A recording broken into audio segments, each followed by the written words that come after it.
Hello viewers, एक बार फिर से आप सभी का स्वागत है हमारी इस फ्री मोबाइल रिपेयरिंग की इस फ्री क्लास में। तो आज की ये वीडियो बहुत ही इंटरेस्टिंग होने वाली है। वीडियो को पूरा देखिएगा क्योंकि आज की इस वीडियो में मैं मीडियाटेक की 6358 पावर आईसी का जो है पूरा पावर प्लान समझाने वाला हूं, उसका बूट सीक्वेंस समझाने वाला हूं।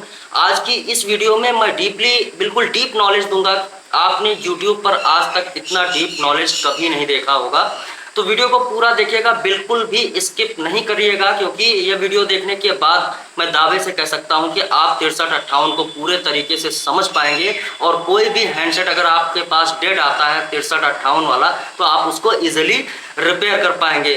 तो वीडियो शुरू करने से पहले आपको बता दूं कि हमारा एक दूसरा चैनल है जिस पर हमने जो है मोबाइल रिपेयरिंग की वीडियो, चिप लेवल की वीडियोस देनी शुरू कर दी है। तो अगर अभी तक आपने उस चैनल को सब्सक्राइब नहीं किया है तो नीचे डिस्क्रिप्शन बॉक्स में उसका लिंक है, उसको तुरंत सब्सक्राइब कर लीजिए, क्योंकि आने वाली ढेर सारी वीडियोस जीरो से हीरो तक की रिपेयरिंग आपको सिखाएंगी। हम उसी चैनल पर अपनी वीडियोस देते रहेंगे, तो उसको जरूर से जरूर सब्सक्राइब कर लीजिए। और अब देर ना करते हुए आइए इस वीडियो को शुरू करते हैं। तो आपके सामने एक स्ट्रक्चर नजर आ रहा होगा। तो यहाँ पर हम शुरू करेंगे। सबसे पहले हम आईसीज को इंपोर्ट कर लेते हैं कि हमारे मदरबोर्ड में कौन कौन सी आईसी लगी होती हैं। तो यहाँ पर एक डीसी आईसी लगी होती है, दूसरा हमारा पावर आईसी होता है 6358W या फिर 6358BW। उसके साथ में हमारा सीपीयू और ईएमएमसी को हम यहाँ पर इंपोर्ट कर लेते हैं। अब यहाँ पर जैसे आपको बता दूं कि हम अपने हैंडसेट में या तो बैटरी इंसर्ट करके उसका पावर की को दबाए रखेंगे, तभी हमारी power IC boot sequence start करेगी, या फिर हम डायरेक्टली वहां पर चार्जिंग इंसर्ट कर लें और इंसर्ट करने के बाद आप वहां पर पावर आईसी का बूट सीक्वेंस हमारा जो है शुरू हो जाएगा। तो वो सीक्वेंस कैसे शुरू होता है, हम चार्जिंग को लगा करके उसको सीखेंगे कि चार्जर लगाने के बाद बूट सीक्वेंस कैसे काम करता है पावर आईसी का। तो यहाँ पर जैसे ही हम यहाँ पर वी बस को इन करते हैं 5 वोल्ट, वी बस इन होते ही हमारा वीपीएच बनना शुरू हो जाता है। वो वीपीएच कैसे बनता है, तो यहाँ पर एक बूट कैप लगा होता है। जैसे ही हमारा वी बस 5 वोल्ट इन होगा, एक बूट कैप लगा होता है। बूट कैप के एक साइड में जो है हमारा 8 वोल्ट दिखाई देगा और दूसरी साइड में हमारा जो है यही बैटरी जितना वोल्टेज यानी वीपीएच दिखाई देगा। अगर ये कैप हमारा शॉर्ट हो जाता है तो हमारी डीसी आईसी वर्किंग बिल्कुल नहीं करेगी। अगर ये बूट कैप शॉर्ट है तो हो सकता है कि वर्किंग करे, लेकिन फेक चार्जिंग का इशू आए। तो इस बूट कैप को चेक कर लीजिएगा। इसको चेक करने का एक सबसे अच्छा तरीका है कि एक साइड में आप ग्राउंड को अपने मल्टीमीटर की प्रॉब को ग्राउंड में रखेंगे और ग्राउंड को रखने के बाद इसके दोनों साइड आपको जीआर देखने को मिलेगा। अगर आप वोल्टेज मोड में चेक कर रहे हैं तो अपना चार्जर लगाएंगे। जब भी यहाँ पर 5 वोल्ट हमारा इन होगा तो इसके इस साइड में एक साइड में जो है 8 वोल्ट दिखेगा और दूसरी साइड में हमारा वीपीएच वाला वोल्टेज ही देखने को मिलेगा। अब उसके बाद जो है यहाँ से एक स्विचिंग कॉइल के थ्रू, यानी जो हमारी वीपीएच कॉइल होती है उससे वीपीएच बनेगा और बनने के बाद हमारी पावर आईसी में इंटर करेगा। कुछ इस तरीके से यहाँ पर 9 कैप लगे हुए हैं। हमारी जो मीडियाटेक की 6358 आईसी है उसके साइड में आपको 9 कॉइल देखने को मिलेंगी, 9 कॉइल्स देखने को मिलेंगी। अब ये वीपीएच उन 9 कॉइल में के लिए कैसे इंटर होगा, इन होगा, उसका थोड़ा सा समझ लेते हैं। हर एक कैप पर आपको जो है ये वीपीएच यहाँ पर टच करेगा और टच होने के बाद एक एक कैप से टच होके हमारी पावर आईसी में इंसर्ट होगा। अगर आपकी power IC boot sequence start नहीं करती है तो सबसे पहले यहाँ पर आपको एक एक कैप पर वोल्टेज चेक करना होगा और अगर किसी कैप पे वोल्टेज नहीं बन रहा है तो आपको वहाँ पर वीपीएच वोल्टेज देना पड़ेगा बाई जंपर। और हर एक कैप का ग्राउंड भी हमारे जो है पावर आईसी में इन होता है। हमारी पावर आईसी में एक एक ग्राउंड कुछ इस तरीके से कैप से टच होकर के हमारी पावर आईसी में इन होता है। जैसे ही ये ग्राउंड और वीपीएच एक एक कैपेसिटर के थ्रू हमारी पावर आईसी में इन होते हैं, यहाँ से हमारी पावर आईसी बूटअप हो जाती है, इनेबल होती है और एक सीक्वेंस स्टार्ट होता है। वो सीक्वेंस कैसा है, सबसे पहले यहाँ पर बनता है VS1 वोल्टेज बनता है और ये हमारे सीपीयू के लिए भी जाता है और पावर आईसी में दोबारा से इन होता है और इसके दूसरे वोल्टेज जो है वो इनेबल होते हैं, खुद को इनेबल करती है और दूसरे बक वोल्टेज भी इनेबल होते हैं। कौन कौन से होते हैं, दूसरा बनता है हमारा VS2। अब आगे इसी वीडियो में मैं बताऊंगा कि VS1 VS2 और जितने भी वोल्टेज बनते हैं वो कितने वोल्टेज होते हैं, उनका एम्पियर कितना होता है। वीडियो को पूरा देख लीजिएगा। उसके बाद जो है हमारा बनता है यहाँ पर तीसरा वोल्टेज जो बनता है Vproc11, ये प्रोसेसर का वोल्टेज होता है Vproc11। उसके बाद जो बनता है एक कॉइल के थ्रू हमारा बनता है Vproc12 का वोल्टेज होता है। ये सारे वोल्टेजेस हमारे CPU के लिए बनाए जाते हैं हमारी पावर IC के थ्रू। अब उसके बाद एक GPU का वोल्टेज बनता है जो हमारे CPU को जाता है। GPU यानी ग्राफिक और प्रोसेसर का वोल्टेज होता है जो कि हमारे CPU के लिए जाता है। फिर उसके बाद में जो वोल्टेज बनता है नेक्स्ट हमारा Vcore का वोल्टेज होता है। हमारे CPU में अलग अलग कोर्स होते हैं, उनको सबको ऑन करने के लिए एक Vcore का वोल्टेज बनता है। उसके बाद जो बनता है हमारा Vmodem का वोल्टेज बनता है, ये भी हमारे CPU को जाता है। फिर उसके बाद एक वोल्टेज बनता है VDRAM, ये हमारे रैम और CPU को जाता है। हमारी रैम eMMC जो भी लगी होती है, UFS लगा होता है, उसके लिए VDRAM का वोल्टेज बनता है। और सबसे लास्ट में बनता है VPA, लेकिन ये VPA 4G IC के लिए बनता है, 4G नेटवर्क के लिए। लेकिन इसके लिए ये तभी बनेगा जब आपका हैंडसेट ऑन होगा। हमने इसलिए इंक्लूड किया है इसको कि जब भी आप चार्जर लगाएंगे और चार्जर लगाने के बाद इन सारे कॉइल्स पे वोल्टेजेस चेक करेंगे, जितनी कॉइल्स लगी हैं यहाँ पर आपको सब पे वोल्टेज मिलेगा अगर आपकी पावर IC ठीक से काम कर रही है।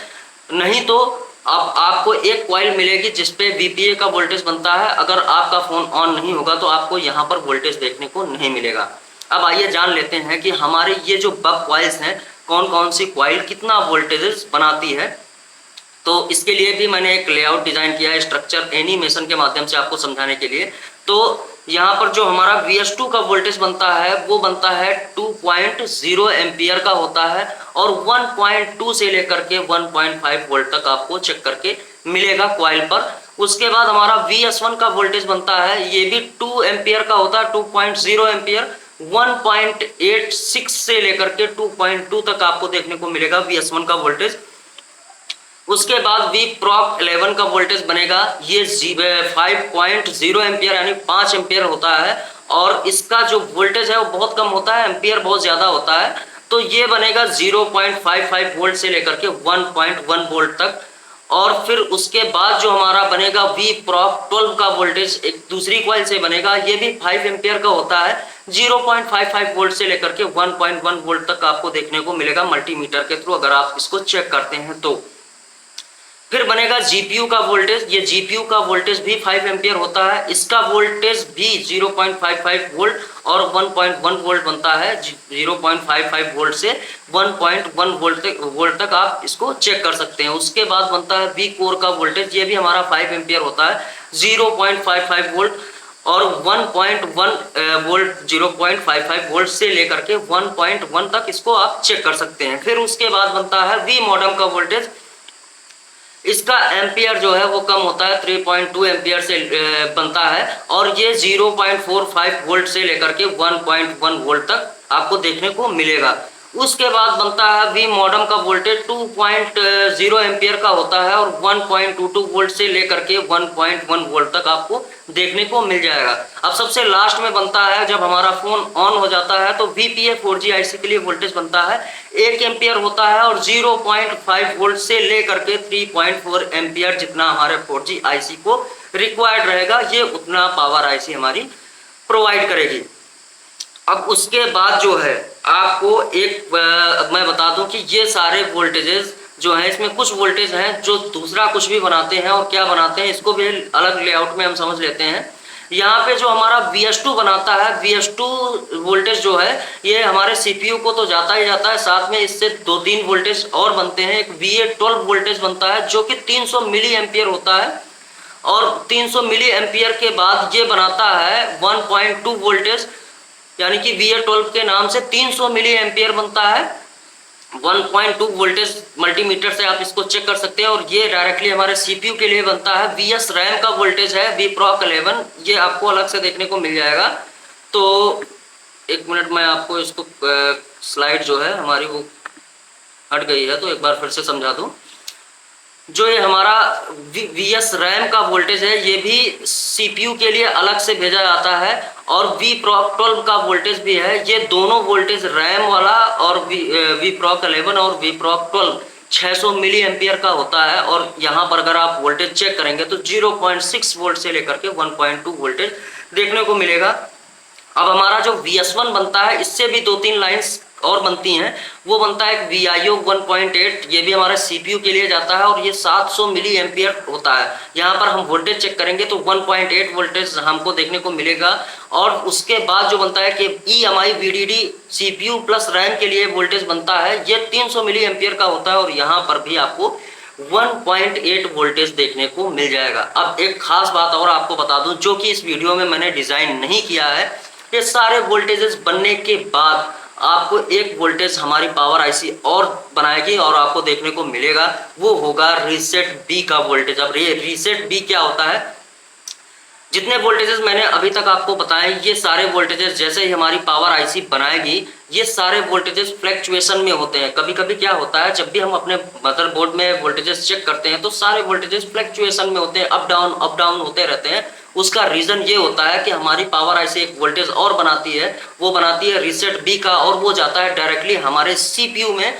1.8 वोल्टेज देखने को मिलेगा। आप नोट कर लीजिए, क्योंकि मैंने वीडियो में इसको डिस्क्राइब नहीं किया है, तो मैं आपको ऐसे बता दूं मैनुअली कि 1.8 वोल्ट रीसेट भी सीपीयू के लिए जाता है। और सीपीयू एक कमांड लाइन और भेजता है पावर आईसी को, बताता है कि पावर आईसी पहले बताती है सीपीयू को कि सर मैंने सारे वोल्टेज बना लिए हैं, सब कुछ ओके है, हमारा पावर मैनेजमेंट यूनिट बिल्कुल ओके है, ठीक से काम कर रहा है, अब आप बताइए तो मैं इसको स्टेबल करूं। तो उस वोल्टेज जो फ्लक्चुएशन में होता है उसको स्टेबल करने के लिए पावर सीपीयू जो हमारा एक है वो वोल्टेज बनाता है, जिसे हम वॉच डॉग के नाम से जानते हैं। और ये वॉच डॉग वोल्टेज हमारी पावर आईसी में वापस आता है। और ये वोल्टेजेस भी, ये वोल्टेज जो होता है 1.8 होता है, इसको 1.8 वोल्ट आप चेक कर सकते हो।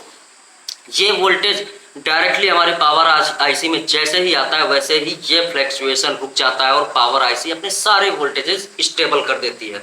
तो आई होप आपको ये वीडियो पसंद आई होगी। वीडियो पसंद आई हो तो इसको एक लाइक कर दीजिएगा। ऐसे ही नए वीडियोस पाने के लिए हमारे चैनल को सब्सक्राइब कर दीजिएगा। नीचे जो है कमेंट सेक्शन में, कमेंट बॉक्स में एक प्यारा सा कमेंट कर दीजिएगा। वो कमेंट आपका एक कमेंट मुझे बहुत ही हौसला देता है और आगे वीडियो बनाने के लिए प्रेरित करता है। तो आप जो है हमारा दूसरा नया चैनल है उसको भी गाइज सब्सक्राइब कर दीजिएगा। मिलते हैं अपनी नई इन्फॉर्मेशन लेकर के नई वीडियो में, तब तक के लिए गाइज बाय बाय।